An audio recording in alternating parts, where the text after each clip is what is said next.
दोस्तों, आरती सौरभ सहदेव चैनल पर आपका एक बार फिर से स्वागत है। तो आज हम फिर से लेकर आए हैं आपके लिए एक नई कहानी। तो आज की कहानी है हमारी भेड़िए और सारस की कहानी। तो चलिए दोस्तों, कहानी को हम शुरू करते हैं। एक जंगल में एक दुष्ट और लालची भेड़िया रहता था। एक दिन उसने एक हिरन का शिकार किया। शिकार के बाद वह अपने लालच पर नियंत्रण नहीं रख पाया और जल्दी जल्दी उसे खाने लगा। इस जल्दबाजी में एक हड्डी उसके गले में अटक गई। हड्डी अटक जाने पर वह बहुत परेशान हो गया। अब उससे न कुछ खाते बन रहा था और न ही पीते। उसने बहुत कोशिश की कि किसी तरह हड्डी उसके गले से निकल जाए, लेकिन सारी कोशिश बेकार गई। अंत में उसने किसी से सहायता लेने का विचार किया। वह सोचने लगा कि ऐसा कौन है जो उसके गले की हड्डी का टुकड़ा निकाल सकता है। कुछ देर सोचने पर उसे सारस का ध्यान आया। सारस की लंबी गर्दन और चोंच थी। वह उसके मुंह में अपनी चोंच घुसाकर आसानी से हड्डी निकाल सकता था। बिना देर किए भेड़िया सारस के पास पहुंचा और बोला, सारस भाई, मेरे गले में एक हड्डी अटक गई है। क्या तुम अपनी चोंच से वो हड्डी निकाल दोगे? मैं तुम्हारा बहुत आभारी रहूँगा और तुम्हें उचित इनाम भी दूंगा। सारस पहले तो भेड़िए के मुंह में अपनी चोंच डालने से डरा, लेकिन बाद में वे उसे भेड़िए पर दया आ गई और तैयार हो गया।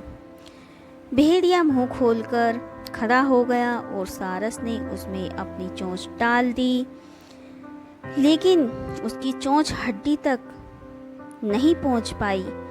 तब उसे अपनी आधी गर्दन भी भेड़िए के मुंह में घुसानी पड़ी। सारस की गर्दन मुंह में जाते ही लालची भेड़िए के मन में लालच जागने लगा।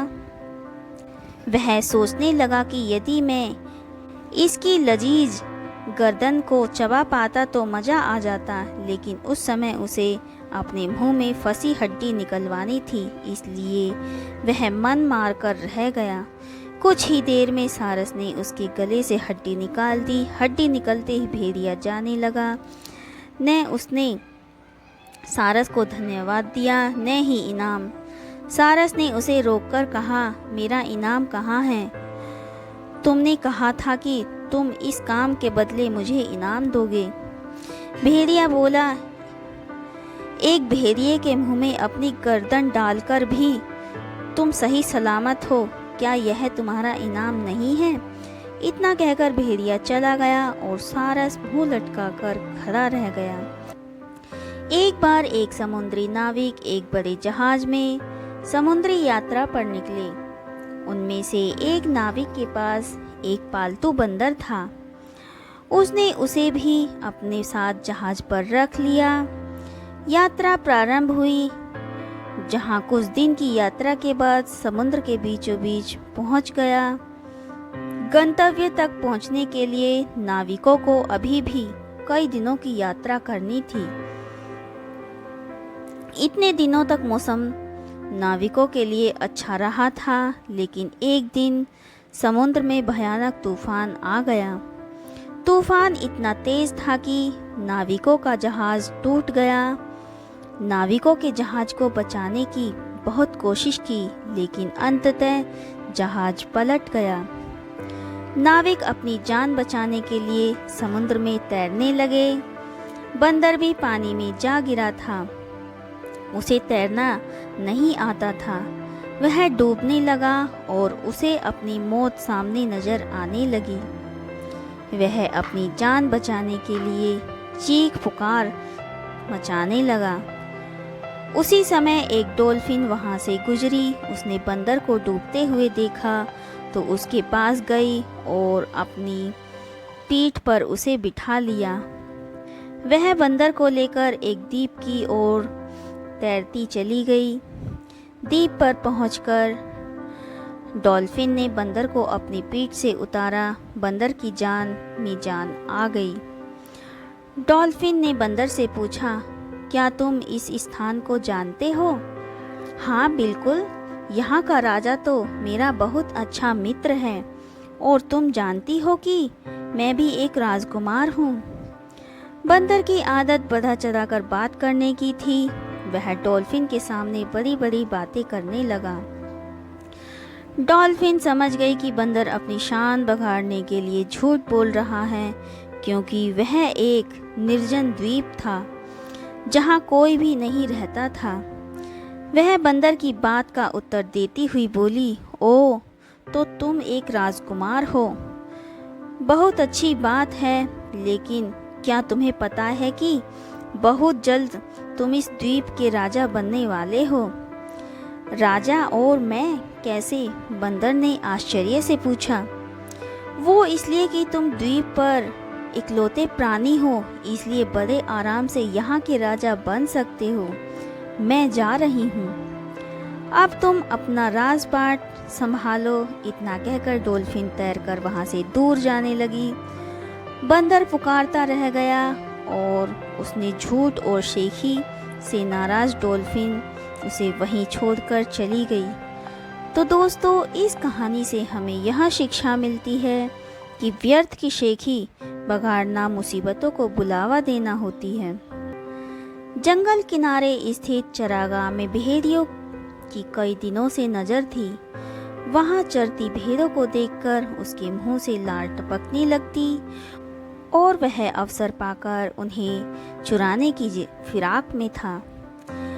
एक दिन उसे यह अवसर मिल ही गया। वह चुपचाप चरागाह में चरते हुए एक मेमने को उठा लाया।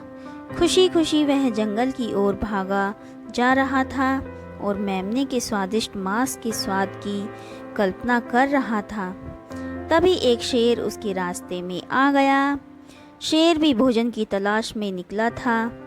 भेड़िए को मेमना लेकर आता देख उसने उसका रास्ता रोका और उसके मुंह में दबा मेमना छीनकर जाने लगा। भेड़िया पीछे से चिल्लाया, ये तो गलत बात है, ये मेरा मेमना था, इसे तुम इस तरह छीन कर नहीं ले जा सकते। भेड़िए की बात सुनकर शेर पलटा और बोला, तुम्हारा मेमना? क्यों, क्या चरवाहे ने तुम्हें इसे उपहार में दिया था?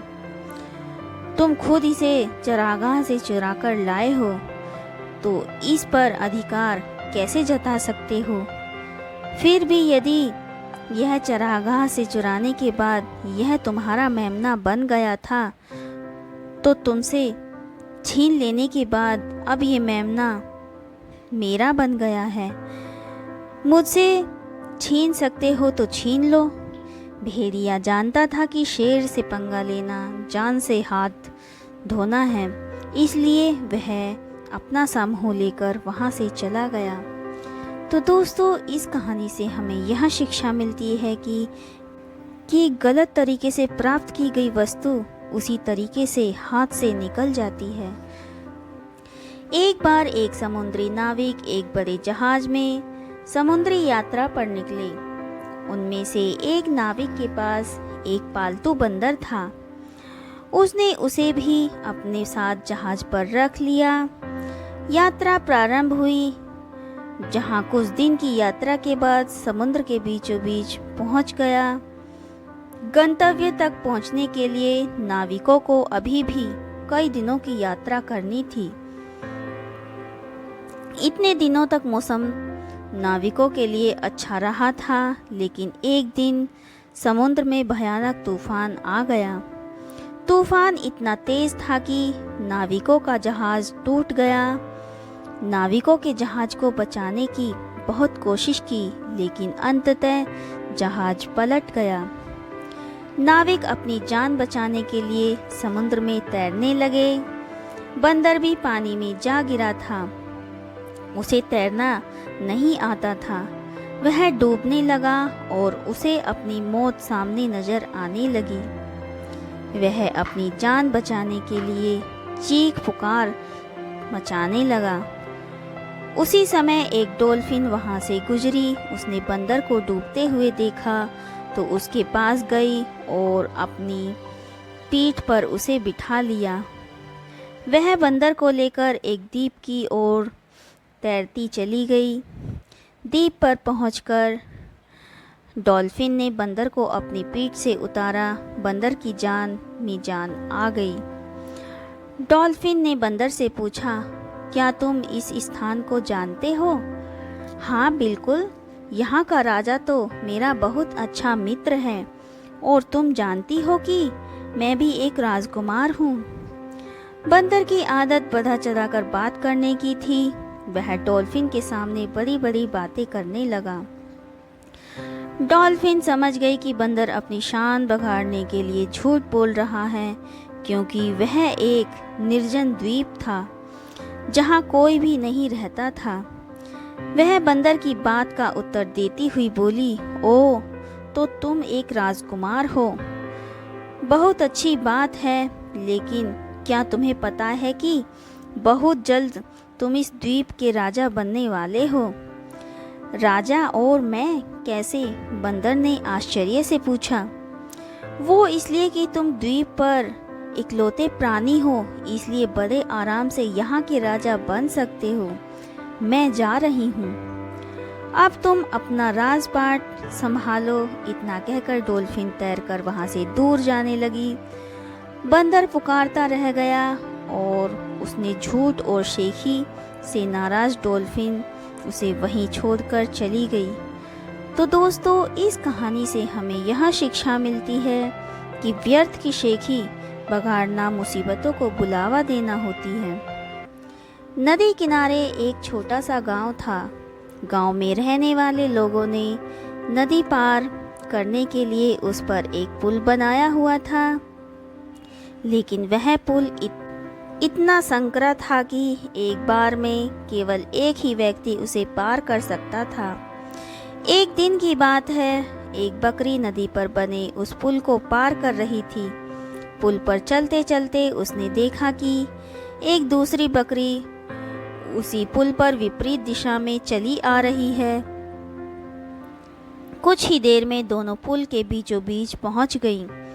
पुल को एक बार में केवल एक ही बकरी पार कर सकती थी, इसलिए दोनों बकरियां कुछ देर तक इंतजार करती रही कि सामने वाली बकरी पीछे हट जाएगी, लेकिन ऐसा नहीं हुआ। दोनों में से कोई भी अपनी जगह से नहीं हिली, बल्कि अड़कर खड़ी रही। तब एक बकरी दूसरी बकरी से बोली, तुम मुझे जाने का रास्ता दो, क्योंकि तुमसे बड़ी हूँ। इस बात पर दूसरी बकरी हंस पड़ी और बोली, होगी तो मुझसे बड़ी, लेकिन मैं तुमसे कहीं ज़्यादा ताकतवर हूँ। मैं तुमसे जल्दी से ये पुल पार कर लूँगी, इसलिए मुझे तुरंत रास्ता दो। पहली बकरी बोली, मैं तुमसे बड़ी हूँ और ताकतवर भी हूँ, इसलिए हट जाओ। कुछ देर तक दोनों इसी बात पर बहस करती रहीं कि दोनों में कौन ज़्यादा ताकतवर है। फिर बहस लड़ाई में बदल गई। दोनों अपनी सींगों से एक दूसरे पर वार करने लगीं। धीरे धीरे उनकी लड़ाई बहुत बढ़ गई। परिणाम ये हुआ कि उनका संतुलन बिगड़ा और वे दोनों पुल से नीचे गिरी। नीचे नदी की तेज धार उनको बहा ले गई और अंततः दोनों मर गईं। कुछ देर बाद दो और बकरियां विपरीत दिशा से उस पुल पर चलते हुए आई और बहस करने लगी कि पीछे कौन हटेगी और कौन दोनों को रास्ता देगी। इस बार एक बकरी ने समझदारी से काम लिया और कुछ देर सोचकर दूसरी बकरी से बोली, ये पुल बहुत संकरा है, इसे एक बार में कोई एक ही पार कर सकता है।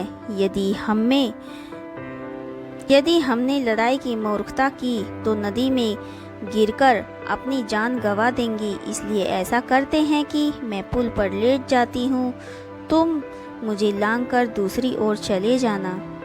दूसरी बकरी को भी ये बात समझदारी भरी लगी। उसने पहली बकरी की बात मान ली। पहली बकरी पुल पर लेट गई और दूसरी बकरी उसे लांग कर दूसरी ओर चली गई। इस तरह दोनों ने पुल पार कर लिया। तो दोस्तों, इस कहानी से हमें यह शिक्षा मिलती है कि गुस्सा और अहंकार बर्बादी की ओर ले जाता है। वही समझदारी से काम लेने पर हर समस्या का समाधान निकल आता है। तो दोस्तों, आज की कहानी हमारी यहीं पर समाप्त होती है। आज की कहानी आपको हमारी कैसी लगी हमें कमेंट करके ज़रूर बताएं। अगर आपको हमारी कहानी पसंद आई हो तो उसे ज़्यादा से ज़्यादा लाइक और शेयर करें और हमारे चैनल को सब्सक्राइब करना ना भूलें। धन्यवाद।